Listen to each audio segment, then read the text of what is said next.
my sewing friends, welcome back to my channel. If you're new here, my name is Silvia, and what I like to do here is sharing my most favorite patterns with you. In today's tutorial, I'm going to show you how to make a baby romper, which I find always a very cute choice when it comes to baby's clothing. And the pattern I use for this is the Lounge Romper by Brindille Twig. I also had the pleasure to work on this tutorial with Melissa, who is the owner of the brand.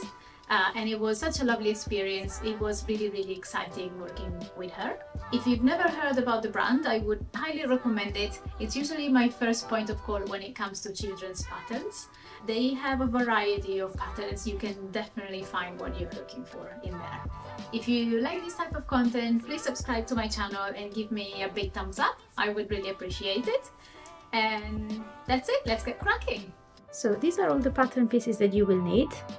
You'll have 3 plackets and 2 in interfacing, 2 pockets, a neckband, 2 drawstring casings, a back, a front, and a drawstring. So I just cut 1 inch wide strip of fabric that is 91 centimeters long.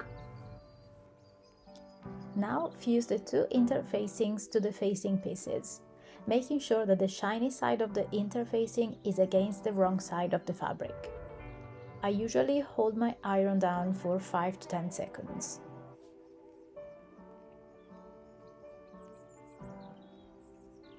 Pin right sides together, the only facing without interfacing, to one of the 2 facings we just prepared, and sew them together with a 1.6 mm seam allowance.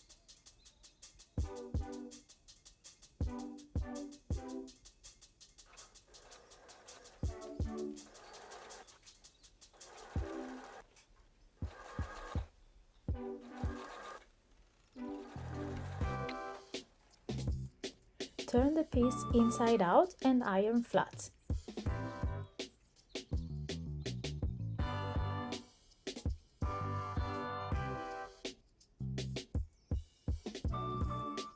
Now take the front piece and pin the casing on the wrong side, matching the edges to the side notches. Sew with a 1.6 mm seam allowance at the top and the bottom of the casing, using a matching thread.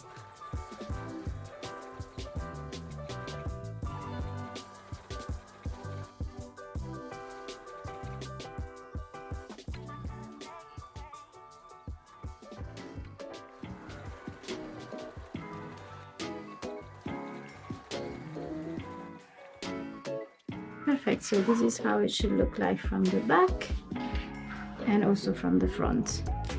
So you can see the 2 lines of stitches, which is why it's important to use a nice matching thread. Perfect, I'm now going to do the exact same with the back. Cool, so we can now pin the pockets on the front piece. We can measure about 1 inch from the bottom stitch line, and between 1 to 2 inches away from the side seam. It looks nice.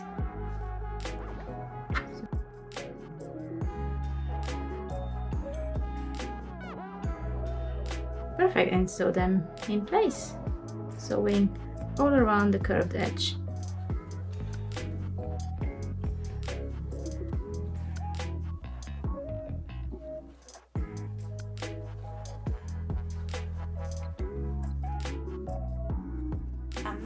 To serge all around the outer edge of the 3rd facing.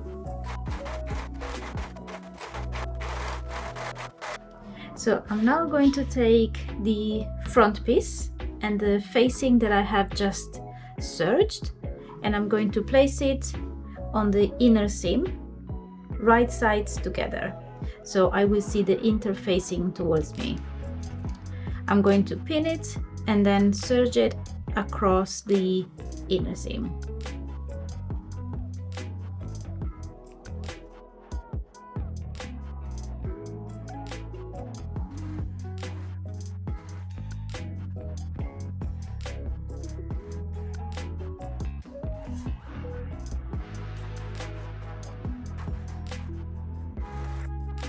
I'm now folding the facing on the wrong side, and I press flat with my iron. I then sew along the curved edge to keep the serged seam in place.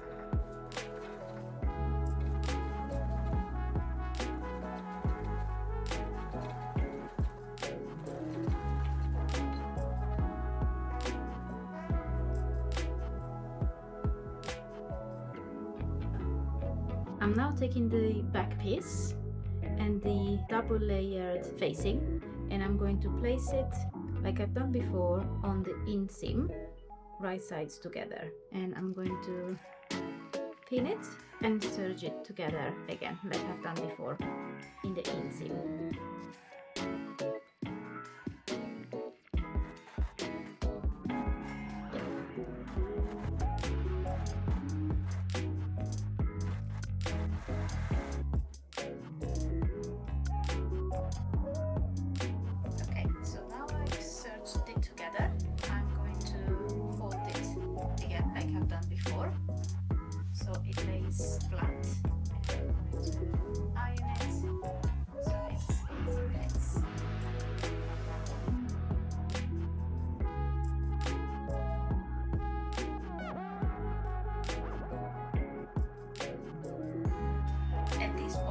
I want to make another line of stitches on top of this seam that we've just created, just to keep the serge edge in place.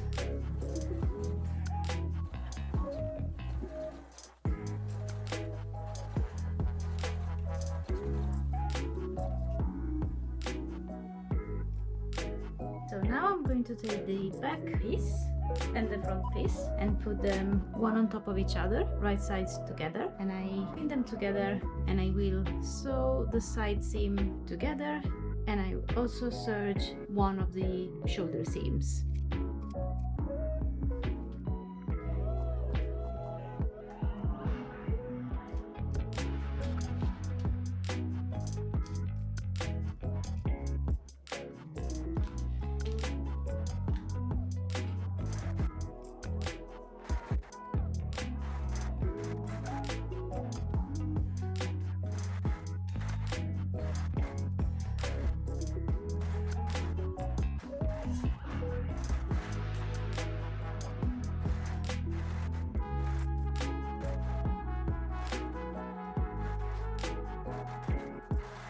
So I will now start working on the neckband.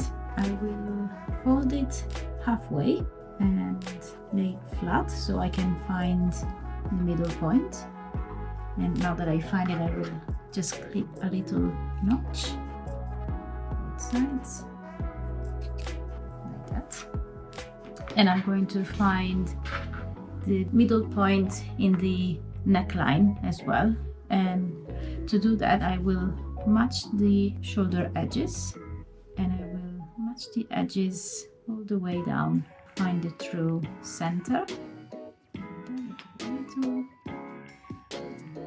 So it's just a little bit over the shoulder seam that we have just serged, and I will clip a notch in there as well. And now I'm going to take the neckband, I'm going to fold it in half, and I will match the notch at the middle. I will just put a couple of pins so it stays in place. And now I can pin it actually to the neckline of the romper. So I will match the center, so the notches that I have just made to the notch that I made at the center, and pin it together. And I'm doing these right sides together, and then I'm going to pin the ends. Yes. Same for the other side. Perfect. So now I have two ends of the neckband and the center already pinned. And now what I can do next is stretching the neckband and start pinning all the way across, so I can find middle point and pin that together, and I can keep stretching it, making sure that all of the three edges of the fabric are lining up nicely.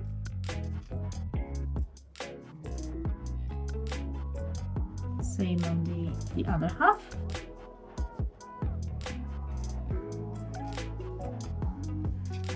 So I will now move on to my serger and I will serge all the way down.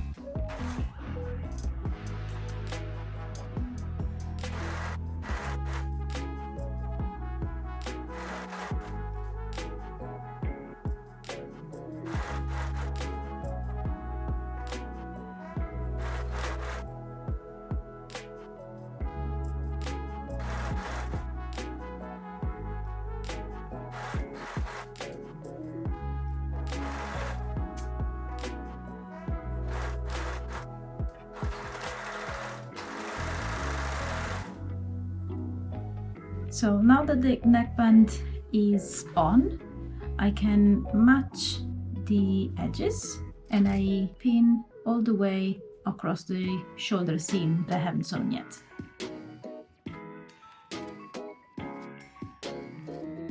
So I can now sew the shoulder seam together.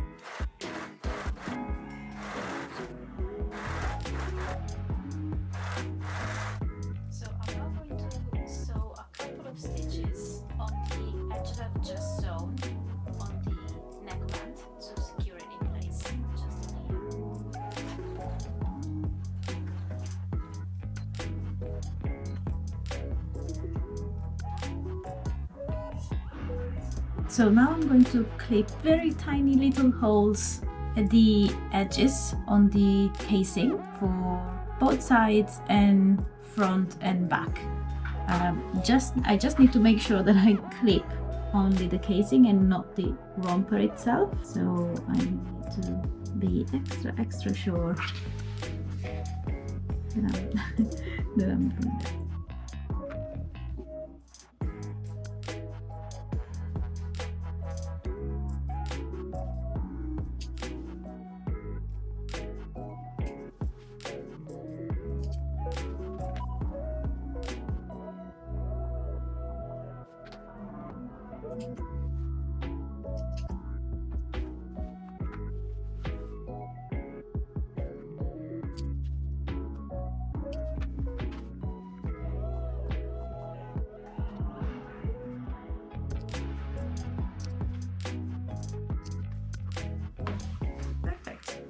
For the sleeve hem, I decided to opt for rolling them up a couple of times like that. I really like this look, so I will leave it like that and then sew a couple of stitches in here to keep them in place over there.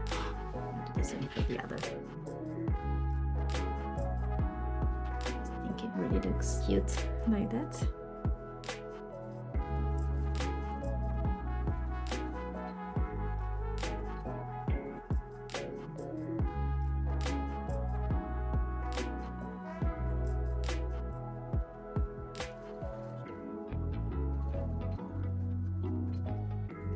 For the hem of the legs, I've decided to leave it raw, so I will get rid of the seam allowance, which is 2 centimeters, and I will then sew with a twin needle all over the hem.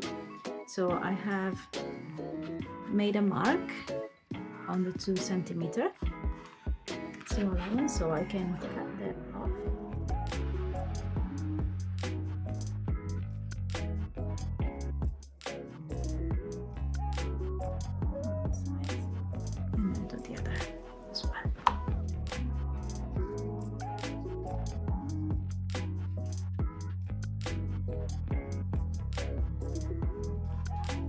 Good, so now that I've cut the seam allowance, I can finish the edge with a zigzag stitch.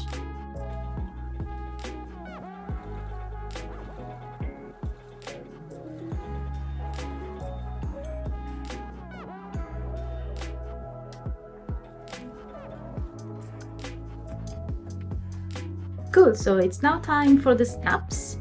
So from the facing attached to the back, I have made some marks, one at the center, one close to the edges, and then other two in the middle, in between. So to make it easier, I will make some holes with this little tool. So it's going to be easier to get this part passing through the fabric. So I'll start to do that first. Just a little tiny hole will do. Will be enough to make the process easier.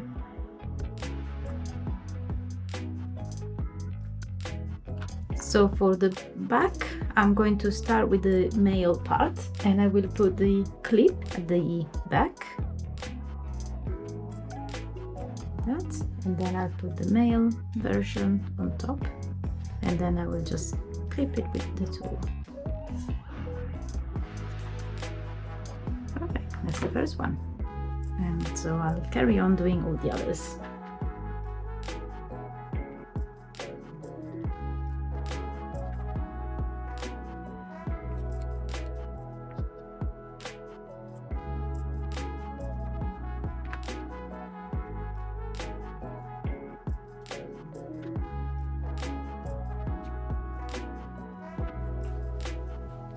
Like so. So now that I've done all the back buttons, I can move on to the front, and I have placed these two layers on top of the other and marked where the buttons will have to be on the front, just so they match. And now I can do the same, make the small holes in preparation for the buttons.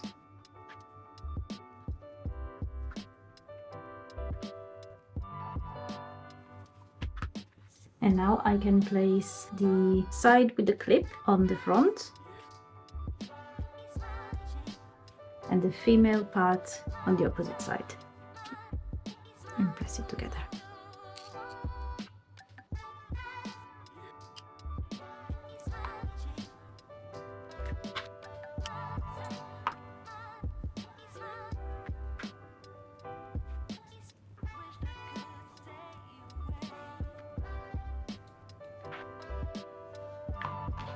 Perfect.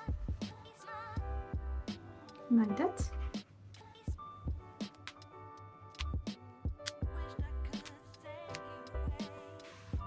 It looks super cute. So it's now time to insert the drawstring. So to do that, I'm going to clip a couple of holes in here, around 2 centimeters apart. And I just make sure that I'm just taking the outside layer and not the casing inside.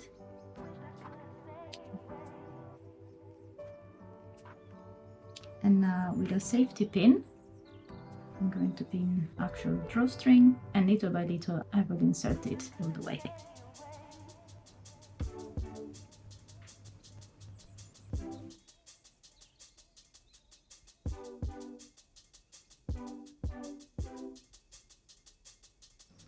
Like that, and then I can turn it around so I can get it passed by the seam through the holes that we've done earlier.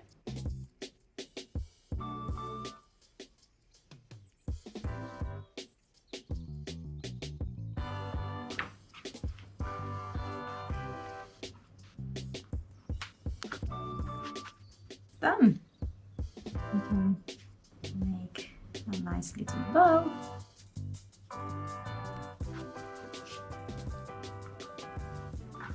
I think it's really cute.